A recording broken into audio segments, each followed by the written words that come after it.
저희는 베트남 여수생 다이버입니다. 어쨌든 경쟁인 거잖아, 그지? 5명만 우리가 멤버가 될 수 있고 결국은 2명은 이제 다른 길을 가야 될 수밖에 없는.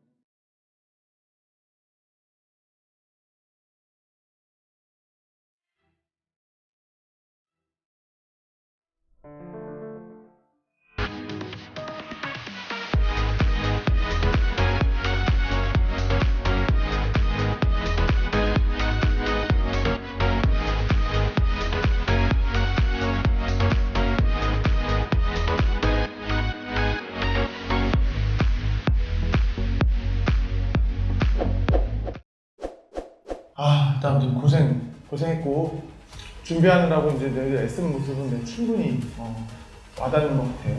그런데 중간중간에 이제 실수한 사람들도 본인이 잘 알 것 같은데 본인이 뭘 잘했고 뭘 잘못했는지 그 표정이 어땠는지 조금씩 아쉬운 부분들이 보였고, 근데 그럼에도 불구하고 이 더운 날씨에 한국까지 먼 나라 와가지고 이렇게 고생스럽게 최선을 다해주는 모습이 너무 보기 좋았어.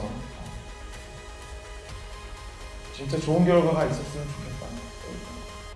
네, 감사합니다. 여기서 고생하고 연습하고 이런 팀워크도 만들고 이런 기억을 가지고 베트남에 돌아가서 진짜 멋진 다이버스로 진짜 멋있게 활동을 했으면 좋겠다. 네.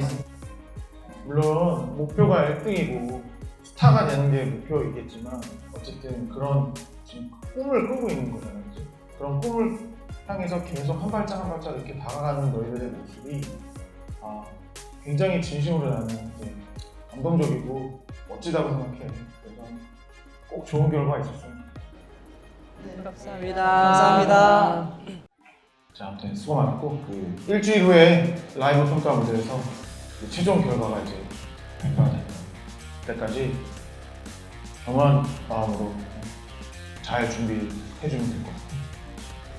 네, 알겠습니다. 저도 이제 처음 한국에 왔을 때부터 그리고 오디션 볼 때부터 봤던 친구들이라 사실은 평가라기보다는 이 좀 마음이 되게 좀 남다른 것 같아요. 이렇게 많이 성장한 모습을 보니까 되게 기분이 좋고, 그렇게 보니까 이렇게 찢어진 청바지 안에 이렇게 막 물 받친 것도 보이고 이런 거 보니까 마음이 되게 아프네요. 감사합니다. 네, 고생하셨습니다.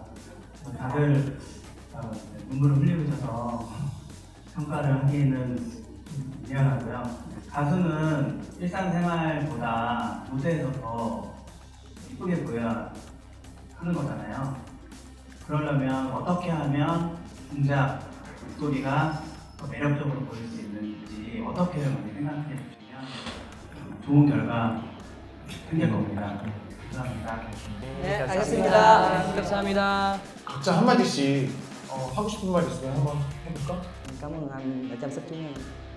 Cảm ơn mọi người đã cho chúng em cơ hội được sống hết mình trong những tháng trên đi vừa qua ạ. Divers luôn là một, chúng em luôn là một. Cảm ơn công ty đã đưa chúng em lại với nhau. 안녕하세요. chúng tôi là Divers. 감사합니다. 감사합니다. 감사합니다.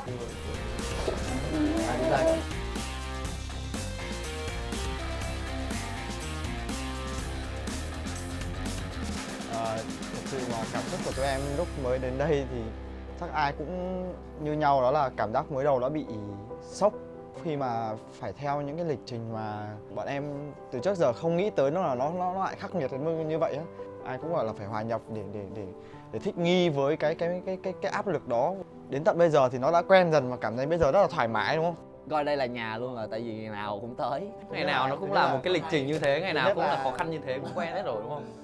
Hồi xưa ấy, mỗi lần thức dậy mà em nghĩ đến việc là em phải gặp mặt anh Tú ấy, em rất là hụt hẫng, thất vọng.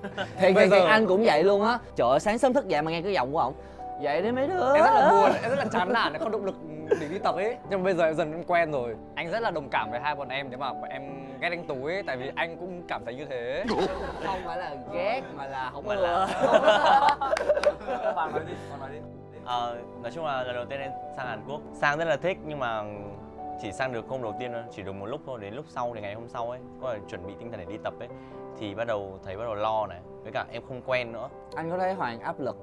Em chưa bao giờ nghĩ là em có thể nhảy được, bởi vì là đợt đầu sang thì em không tập được ấy, em nản, em định bỏ cuộc rồi, mà em nghĩ là em đã cố gắng hết tất cả mọi thứ vì đã ước mơ và đam mê của em rồi, nên là em phải cố gắng hết sức mình và em không được nản. Em nghĩ thế là đấy là làm động lực ấy.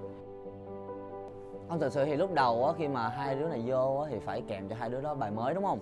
Kiểu là Cường thì có kinh nghiệm về nhảy rồi cho nên là nói một vài lần thì nghe. Còn Hoàng thì tại vì anh biết là em từ múa chuyển sang nhảy rất là khó, cho nên là anh cứ phải kèm cặp em nhiều hơn. Cho nên là lúc đó anh có hơi lớn tiếng với em nhiều là tại vì anh chỉ muốn tốt cho em thôi. Ai ở đây cũng vậy hết mà. Ôi đợt đầu ấy, em bảo là thể lực em khỏe lắm em. Mọi người nhớ không? Mở bài thể lực ấy chưa được đầy 3 phút nhảy chạy ra ói. Chở xanh mặt xanh mày ói. Thanh nộ. Em tốt thể lực lắm. Em dẻo dai. Dẻo dai thật nhưng mà thể lực không tốt lắm. Nói chung là kiểu đợt đầu ấy, sang thì em cứ nghĩ là rất là bình thường, kiểu giống như em học múa thôi. Cũng có vất vả nhưng mà em không nghĩ là nó vất vả như thế này, hiểu không? Rồi cái quãng thời gian mà em mệt mỏi nhất là lúc nào?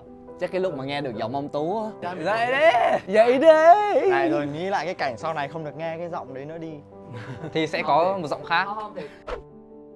Nếu mà thằng này mà không nghe được giọng ông Tú chắc nó không dậy nổi đâu thiệt. Thật sự sáng nào muốn khan tiếng luôn. Anh Tú biết Amidan vì em đó. Kiểu đặt bao nhiêu cái báo thức cũng không bằng cái giọng của ông Tú hả? Đừng có mà nói như thế, anh bị trước Avidan từ trước rồi. Đức sao? Thời gian mệt mỏi nhất là lúc nào?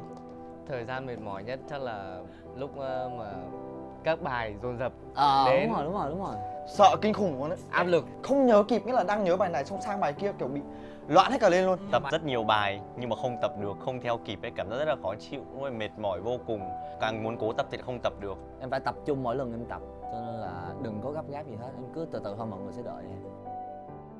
Thực sự thì người em cảm ơn đầu tiên chính là anh Phú.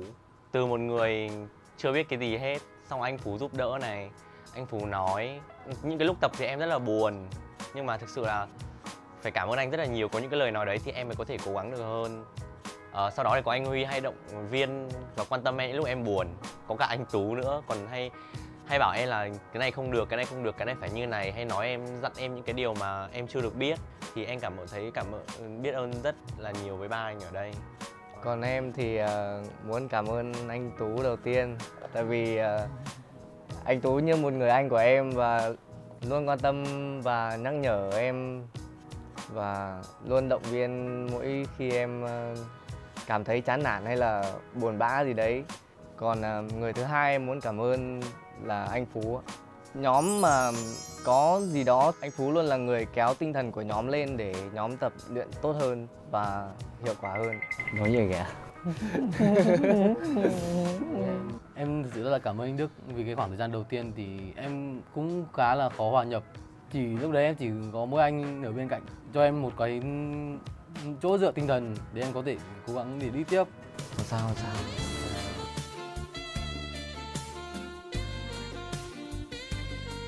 Còn em thì chắc là em muốn cảm ơn anh Phú.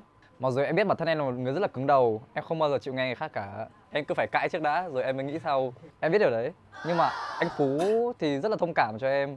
Anh ấy biết tính em như thế, anh không chấp. Sau rồi thì cũng giúp em dần, khiến em có thể phát triển và tiến bộ hơn nhiều. Với là dung hòa được cái tôi của mình với những cái kiến thức mà anh Phú anh từng học được và kinh nghiệm anh từng có, anh truyền lại cho em để em hòa nhập được cái tôi của mình để có thể có khả năng phát triển bản thân tốt hơn.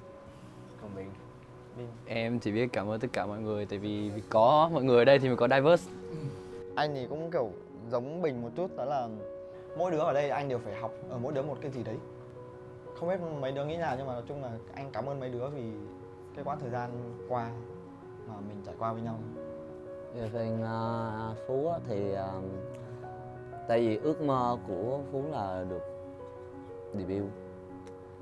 Phú là biết ơn tất cả mọi người đang có mặt ở đây.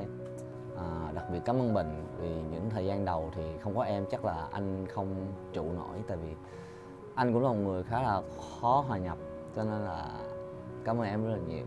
Cảm ơn bé Đức là tại vì em làm nhạc đúng không, cho nên là anh rất là hay nhờ em làm nhạc, em vẫn rất là sẵn lòng giúp anh, cho nên là anh rất là cảm ơn em. Còn Huy thì có qua có lại, anh giúp em được phần nhảy phần hát, về chuyên môn thì em giúp anh được phần tư duy. Thật sự anh rất là ngưỡng mộ tư duy âm nhạc của em. Nói chung là cảm ơn tất cả mọi người, cảm ơn mọi người rất là nhiều. Chàng pháo tay. Cảm giác như là ngày nào cũng là một kỷ niệm đẹp ấy. Vậy em có bao nhiêu cái kỷ niệm đẹp ạ? Không sao. Chắc chắn sau này khi mà mình nhìn lại nó sẽ là một cái kỷ niệm nó đẹp và nó vui, đúng không? Và có không ở đây nữa hay là như thế nào đấy thì vẫn là anh em.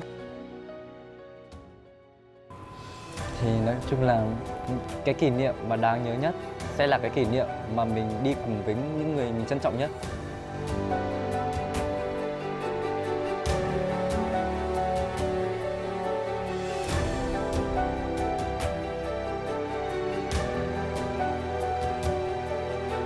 Một ngày là anh em, mãi mãi là anh em. Thôi, dù kết quả sao nữa thì mọi người cũng đã làm cố gắng hết sức bản thân, hết sức với cái cố gắng của bản thân rồi. Chẳng có gì để hối hận cả. Cố lên mọi người ơi. Mọi người cố gắng. Nói chung là đi được tới đây thì đã rất là cố gắng rồi. Cho nên là thôi, dù thế nào cũng vui lên, đừng có khóc nữa. 1, 2, 3. Diverse Fighting! Sau tất cả, mình lại trở về với nhau. Xin chào tất cả các bạn, mình là Happy Vitamin của Diverse. Và Hiện tại thì Diverse đã xong một mission cuối cùng và chúng mình đang chuẩn bị cho một sân khấu cuối cùng cực kỳ đặc biệt đó. Hãy chờ ngày chúng mình trở về nha. Và mọi người hãy luôn luôn ủng hộ và theo dõi chúng mình nhé. Các bạn nhớ rằng chúng mình luôn có một cái hẹn sắp tới nhé. Mình chỉ muốn nói đó là các bạn luôn ở trong team tụi mình và mong rằng chúng mình cũng ở trong team các bạn.